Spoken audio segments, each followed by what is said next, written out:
சூர் ஊதின உடனே எழுப்புறதுக்கு உள்ள சூறா அல்லாஹ் ஊதிட்டான். எப்படி நம்ம வருவோம் அப்படின்னு சொன்னா, நான் ஏற்கனவே சொன்ன அந்த அபூ ஹுரைரா அறிவிப்பாங்கல்ல, அந்த ஹதீஸ்ல அழகா வருகிறது. மனிதன்ட்ட வந்து லைஸ மினல் இன்சானி ஷைஉன் இல்லா யப்லா, மனுஷன்ட்ட உள்ள எல்லாமே இத்து மக்கி ஒண்ணுமில்லாமல் போய்விடும். ஒரே ஒரு அந்த அணுவை தவிர மற்ற எல்லாம் அழிஞ்சு போய்விடும். அதுல இருந்தான் மின்ஹு இரக்கபுல் ஹல்கு யௌமல் கியாமா, கியாம நாள்ல அதிலிருந்து தான் படைப்புகள் எல்லாம் திரும்ப கொண்டு வரப்படும் அல்லாஹ் சொல்றான்னு சொல்லி ரசூல் ஸல்லல்லாஹு அலைஹி வஸல்லம் சொன்ன ஹதீஸ் புகாரியில 4935 4814 இருக்குத. அந்த ஹதீஸ்ல அபூ ஹுரைரா ரசூல் ஸல்லல்லாஹு அலைஹி வஸல்லம் சொன்னதா சொல்றாங்க. எப்படி எழுப்புவான சூரையும் ஊதிப்புட்டு சும்மையும் நஸிலுல்லாஹு மினஸ்ஸமாயி மான், வானத்திலிருந்து ஒரு தண்ணீரை மழையை பொழிப்பான். இது சாதாரண மழை இல்லை, இது வேற மழை, விளங்குதா?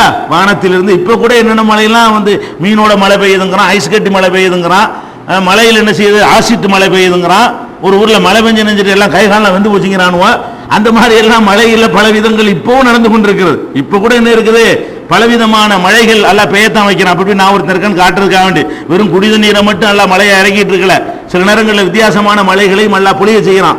அதே மாதிரி என்ன செய்வானா, ஒரு வித்தியாசமான ஒரு மழையை மொழிவிப்பான். இப்போ எம்பு தூண கமா எம்புத்துல் பக்லு, கீரைகள் எப்படி வேகமாக முளைக்குமோ அது மாதிரி பொசு பொசுன்னு முளைச்சிருவாங்க.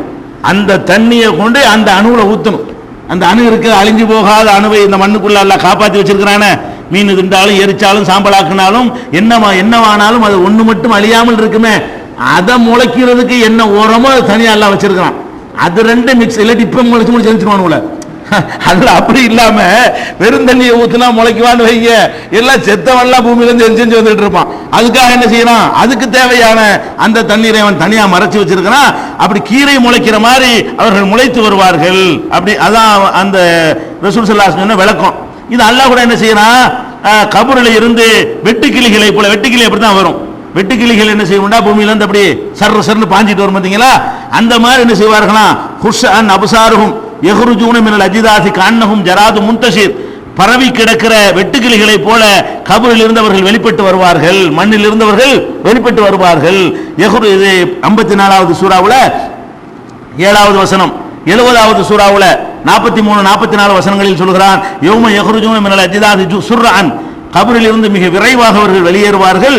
கன்னஹும் இலா நுஸ்பின் யுஃபிலூன், பலிபீடங்களை நோக்கி வேகமாக ஓடுவார்களே அந்த மாதிரி வருவார்கள். இந்த பலிபீடம்னு வச்சிருப்பாங்கல்ல, அங்க நம்ம நாட்டில் சொல்வதாக இருந்தால் தேங்காய் உடைக்கிற இடம், தேங்காய் உடைச்சோன்னு பொறுக்கிறதுக்கு ஓடுவாங்க பதிலாக சிறந்த தேங்காய்க்கு. அந்த மாதிரி பலிபீடத்தில் அறுத்துக்கிட்டு ஆட்டை போட்டு போயிடுவாங்க. அது யார் வேணாலும் எடுத்துக்கலாம்னு சொல்லிட்டு அதுக்கு அலையா அலைஞ்சு ஓடுவாங்க. அந்த ஓட்டமாக தான் வருவாங்களா, எந்திரிச்சோன்னு என்னமோ எழுதணும் தெரியாம திருண்டு ஓட ஆரம்பிச்சிருவாங்க. அல்லாஹ் எந்த இடத்துல அவங்க எல்லாம் ஒன்று சேர்க்க நினைக்கிறானோ அங்க விரைந்து ஓடுவார்கள். அப்ப ஹாஷியத்தன் அபுசாருகும், அவங்களுடைய பார்வைகள் எல்லாம் பணிந்திருக்கும். தரஹக்கும் தில்லா, அவர்களுடைய முகங்களில் இருள் மண்டி கிடக்கும். லாலிக்கல் யௌமுல்லதி கானு யுஅதூன், இதுதான் அவர்கள் வாக்களிக்கப்பட்ட நாள் என்று அல்லாஹ் சொல்லி காட்டுகிறான். அப்ப எல்லாமே இந்த கபூர்ல இருந்து வேகமாக எந்திரிச்சு வருவார்கள். அதே மாதிரி 78:18 சொல்லி காட்டுகிறான். யௌம யுன்ஃபகு பிஸ்ஸூரி ஃபதஅத்தூன அஃப்வாஜா, சூர் ஊதப்பட்டவன கூட்டம் கூட்டமாக அவர்கள் வேகமாக ஓடி வருவார்கள். எல்லாம் இந்த கபூர்ல இருந்து மண்ணில இருந்து பிளந்துக்கிட்டு என்ன செய்யுமா வருமா. கபூர்ல அடக்கப்பட்டவனா இருந்தாலும் சரி, அடக்கப்படாதவனா இருந்தாலும் ஏதாவது ஒரு இடத்துல அவனுடைய அணு இருக்கும். மீன் தின்றாலும் என்ன செஞ்சாலும் அந்த அணு மட்டும் என்ன செய்யும், மீனே ஒரு மனுஷனை முழுசா முழுங்கிட்டா கூட, சிங்கமே மொத்தமா கழிச்சு தின்ட்டா கூட அது அழியாத, அது மறுபடியும் மலத்தின் வழியாக அது வெளியே வந்துடும். அது சிங்கத்துறை வயிற்றிலிருந்து வெளியே வந்து அது ஒரு இடத்துல இருக்கத்தான் செய்யும். அந்த அணு வந்து எதனாலையும் அழியாது.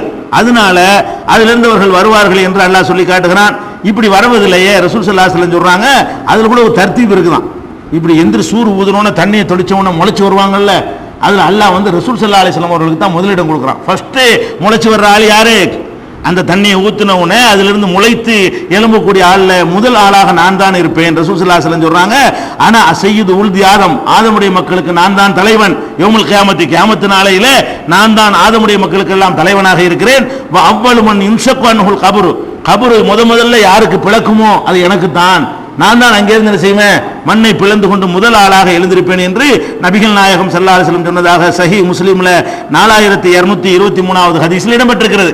மற்ற எல்லாரும் அப்படி எந்திரிச்சு வருவோமா, வரும்போது எப்படி வருவோம், அணுவத்தானே இருந்துச்சு, அணுவுல தண்ணி ஊத்தி இருக்குது, அப்படி எந்திரிச்சு ஒன்று ட்ரெஸ் எல்லாம் இருக்குமா, ஒண்ணுமே இருக்காது தானே. அது ட்ரெஸ் எல்லாம் நம்ம அடிஷனல் ஃபிட்டிங் தானே, இதெல்லாம் இதோட நம்ம பிறக்கவும் இல்லை. அந்த அல்லாஹ் நம்ம அணுவை ஜிப் எடுத்து வச்சிருக்கிறானே, அதுலயும் இதெல்லாம் இருக்காது. ஆளத்தான் சிப் பண்ணி வச்சிருப்பான தவிர சட்டைமா சேர்த்து வச்சிருப்பான், அதெல்லாம் இருக்காது தானே. அப்ப எல்லாம் எப்படி வருவோமா? நிர்வாணமா தான் வருவோமா.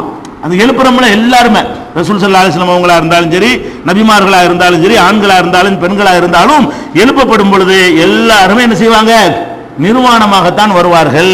இது குர்ஆன்ல 18:48 எப்படி சொல்றான் அல்லாஹ்னு கேட்டா, உரிலு அலா ரப்பிக சஃபா, அனைவரும் வரிசையாக இறைவன் முன்னால் நிறுத்தப்படுவார்கள்.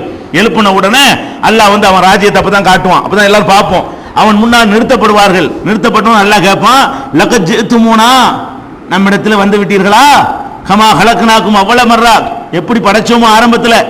அப்படின்னா என்ன அர்த்தம்? சட்டை போட்டவங்களை படைச்சோம் ஒண்ணும் இல்லாம, அதாவது அர்த்தம். அதான் அர்த்தம் ரசூலுல்லாஹ் விளக்குறாங்க.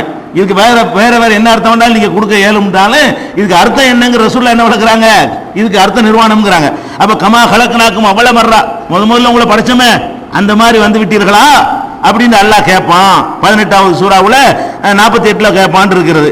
அதே மாதிரி கமா பதாக்கும் தவுதுன், உங்களை எப்படி படைத்தானும் திரும்ப வருவீர்கள், படைக்கும் போது நீங்கள் எப்படி இருந்தீர்களோ அப்படித்தான் வருவீர்கள் என்று 7வது சூறாவுல 29வது வசனத்தில் அல்லாஹ் சொல்லி காட்டுகிறான். நபிகள் நாயகம் ஸல்லல்லாஹு அலைஹி வஸல்லம் அவர்கள் மெம்பரிலே உரை நிகழ்த்தும் போது ஒரு நாள் சொன்னார்கள், இன்னக்கும் முலாக்குல்லாஹ், நீங்கள் அல்லாஹ்வை சந்திக்கக்கூடியவர்களாக இருப்பீர்கள். எப்படி சந்திப்பீர்கள் என்றால், ஹுஃபாத்தன், காலுக்கு செருப்பில்லாதவர்களாக, உராத்தன், ஆடைகள் அணியாதவர்களாக, உர்லன், சுன்னத்து செய்யப்படாதவர்களாக. சுன்னத்து நீங்க பிந்தியான செஞ்சுக்கிட்டீங்க, அல்லாஹ் படைக்கும் போது சுன்னத் செய்யாம தான் இருந்தீங்க. அல்லாஹ் உங்களை படைக்கும் போது இருந்த மாதிரி உங்களை கிளப்பணுங்கிறதுக்காக வேண்டி சுன்னத்து செஞ்சு இருந்தாலும் எழுப்பும் போது யாருக்குமே என்ன இருக்காது? சுன்னத்து செய்யப்பட்டிருக்க. சுன்னத்து செய்யாதவர்களாகவும் நிர்வாணமானவர்களாகவும் காலுக்கு செருப்பில்லாதவர்களாகவும் தான் அனைவரும் எழுப்பப்படுவீர்கள் என்று நபிகள் நாயகம் ஸல்லல்லாஹு அலைஹி வஸல்லம் சொன்னதாக புகாரியில 6525வது ஹதீஸில் பதிவு செய்யப்பட்டிருக்கிறது. இதே கருத்து வந்து புகாரியில 3349, 3447, 4625, 4740, 6526 ஆகிய ஹதீஸ்களிலும் இடம்பெற்றிருக்கிறது.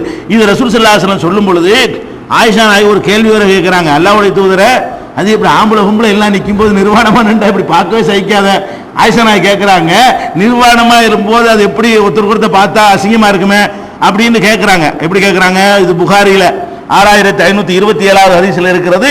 ரசூல் ஸல்லல்லாஹு அலைஹி வஸல்லம் சொன்னார்கள், துஹ்ஷரூன ஹுஃபாத்தன் உராத்தன் உர்லன், நீங்கள் செருப்பணியாமல் ஆடை அணியாமல் சுன்னத் செய்யாமல் எழுப்பப்படுவீர்கள் என்று சொன்ன உடனே காலத்து ஆயிஷா நாயகி சொல்லுகிறார்கள், யார சொல்லலாம், அர்ரிஜாலு ஒன்னிசாவு யன்துர் பாதுஹும் இலா பாதின், ஆண்களும் பெண்களும் ஒருத்தர் பார்த்துக்கிடுவாங்களே அப்படின்ன உடனே ஃபகால ரசூல் ஸல்லல்லாஹு அலைஹி சொன்னார்கள், அல் அம்ரு அஷத்து மின் ஐயஹிமஹும் தாக்க, இது அவர்களை பாதிப்பதையெல்லாம் தாண்டி நிலைமை அவ்வளோ கஷ்டமா இருக்கும். பார்ப்பாங்களா? அதெல்லாம் பார்க்குற மாதிரியா இருக்கு. இது ஆம்பளை, இது பொம்பளை, இது 18 வயசு பொண்ணு, இது 25 வயசு வாலிபன் பார்க்குற மாதிரியா இருக்காங்க நிலைமை. அங்க இருக்கிற அதிர்ச்சியில என்ன கெதி ஆகுமோன்னு இருப்பானா, இதை போய் பார்த்துட்டு இருப்பானா? அப்படி இருக்காது நிலைமை, அதை விட மோசமாக இருக்கும் என்று ரசூல் ஸல்லல்லாஹு அலைஹி வஸல்லம் சொல்றாங்க. புகாரியில 6527வது ஹதீஸ்ல இடம்பெற்றிருக்கிறது. இப்படி வந்து எழுப்பப்படுவார்கள் நிர்வாணமாக, படைத்த மாதிரி எல்லாம் என்ன செய்யறான், எல்லாத்தையும் ஒன்னா வந்து எழுப்புகிறான். அந்த எழுப்புறதுல கூட பல வெரைட்டி இருக்கிறது. சில ஆட்களை வேணும்னு எப்படி இருந்தாங்களோ அப்படிதான் எழுப்புவான். சில ஆட்களை மட்டும், சில தப்பு செய்தவர்களை மட்டும் தனித்து அடையாளம் காட்டுவதற்காக சிறப்பான ஒரு தகுதியில் அவங்களை எழுப்புறான். எப்படி? யார் ஒருத்தன் வந்து இந்த உலகத்தில் இருக்கும் பொழுது அல்லாஹ்வுடைய வசனத்தை ஏற்றுக்கொள்ள மறுத்தானோ அவர்களை எழுப்பும் போது என்ன செய்வான்? அல்லாஹ் குருடனாக எழுப்புவான், பிந்தி பார்வையை கொடுப்பான். எழுப்புற அந்த நேரத்தில் மட்டும் 17வது சூறாவுல 97வது வசனத்தில் அல்லாஹ் சொல்லி காட்டுகிறான், ஒமன் யஹ்தில்லாஹு ஃபஹுவல் முஹ்ததி, அல்லாஹ் யாருக்கு நேர்வழி காட்டுகிறான் அவன் தான் நேர்வழி பெற்றவன். ஒமன் யுலில், யாருக்கு அல்லாஹ் நேர்வழி வழி கெடுத்து விட்டானோ ஃபலன் தஜிதலஹும் அவுலியா மின் தூனிஹி, அவனை தவிர அவனுக்கு அல்லாஹ்வை தவிர அவனுக்கு எந்த பாதுகாவலனையும் நீ காண மாட்டாய். வ நஹ்சுருஹும், இந்த வழிகேடர்களை நம்ம எழுப்புவோம். யௌமுல் கியாமத்தி, கியாமத்து நாளையில அலா உஜூஹிஹிம், முகம் குப்புற எழுப்புவோம். எல்லாம் எந்திரிச்சு முளைச்சு இப்படி வந்தா இவன் எந்திரிச்சு இப்படி குப்புற கவுந்து கிடப்பான். விளங்குதா? சில செடிகள்லாம் என்ன செய்யும், வாடி போய் கிடக்கும்ல. சில செடி இப்படி எந்திரிச்சு நின்று பனைமரம் மாதிரி, சில செடி இப்படி கிடக்குமா இல்லையா? இவன் முளைக்கிறது இப்படி முளைக்குவான். அலா உஜூஹிஹிம், இவங்க தலகுப்புற இவர்களை நம்ம எழுப்புவோம். உம்யன், குருடர்களாக, ஓ புக்குமன், ஊமையர்களாக, ஓ சும்மன், செவிடர்களாக. அந்த மாதிரி காது வேலை செய்யாதவங்க, ஒரு சத்தமா அவனுக்கு விளங்காது, கண்ணும் தெரியாது, வாயில் ஐயோ ஆத்தான்னு கத்துவான, அது மாதிரி கத்துறதுக்காக வாய் இருக்குமான்னா அதுவும் இருக்காது. அப்ப வழிகேடர்களை, கெட்டவர்களை, அல்லாஹ்வை மறுத்தவர்களை, தப்பான பாதையில் சென்றவர்களை எல்லாம் அந்த எழுப்புகிற ஒரு சின்ன நேரத்தில், கடைசி வரைக்கும் எப்படி இருக்க மாட்டான், அப்படி இருந்தா தண்டனை அவனுக்கு சரியான பாதிப்பு ஏற்படுத்தாது. பார்த்துக்கிட்டு கேட்டுக்கிட்டு இருந்தா தான் எல்லா வகையிலும் அவனுக்கு தண்டனையா இருக்கும். அது பின்னாடி எல்லாம் மாத்திக்கிடுவான். எழுப்பும் பொழுது என்ன செய்வான்? கண்ணு காது வாய் மூணுமே வேலை செய்யாதவர்களாக அல்லாஹ் அவர்களை எழுப்புவான் என்று 17வது சூறாவுல 97வது வசனத்தில் அல்லாஹ் சொல்லி காட்டுகிறான். அதே மாதிரி 20வது சூறாவுல 124 125 126 சொல்லி காட்டுகிறான். ஒமன் ஆறுல் அன்றிக்கிரி, யார் என்னுடைய அறிவுரையை புறக்கணிக்கிறானோ ஃபைன்னலஹு மஈஷத்தன் லன்கா, அவனுக்கு சிரமமான வாழ்க்கை இருக்கிறது. வனஹ்சுருஹு யௌமல் கியாமத்தி ஆமா, கியாமத் நாளில் அவனை குருடனாக எழுப்புவோம்.